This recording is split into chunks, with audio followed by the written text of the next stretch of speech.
Էլի աշակերտ, դու էլ ես հիմնական էլեկտրոնային հասցեի միջոցով գրանցվում ամեն տեղ, ժամանակն է դադարեցնել։ Լավ կլինի, որ դու ունենաս երկու էլեկտրոնային հասցե, հիմնական էլեկտրոնային հասցեն օգտագործես կարևոր ինֆորմացիա տրամադրելու համար, բանկային քարտի ինֆորմացիա։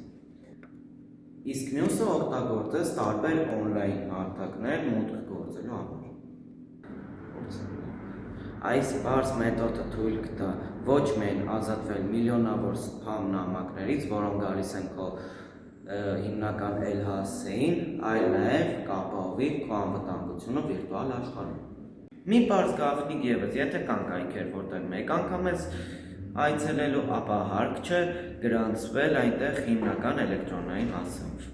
Այսօր մենք խոսելու ենք մի թեմայի մասին, որը կոչվում է թաքնված վտանգներ Wi-Fi լրանում ժամանակ։ Սա թեմա է, որի մասին շատ քիչ գիտեն Հայաստանում։ Ինչ վտանգ կա սովորական Wi-Fi ներբեռնելիս կամ օգտագործելիս, հատկապես սրճարաններում, ռեստորաններում կամ մոլերում։ Եվ առաջին հերթին խոսենք կեղծ Wi-Fi-ների մասին։ Շատերը մտնում են սրճարաններ և միանգամից միանում են հետևյալ ցանցերին, օրինակ Coffee Wi-Fi, Aeroport Wi-Fi և այլն այդպիսի ցանցերին։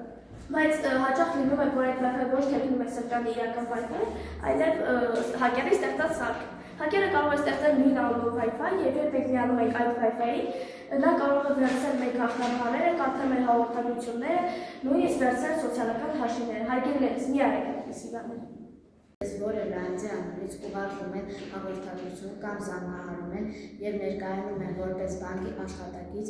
և պահանջում են ձեզնից, որպեսզի դուք ձեր բանկային հաշվեհամարի հանեք գումար և փոխանցեք իրենց կողմից ստացած հաշվեհամարին, մի վստահեք։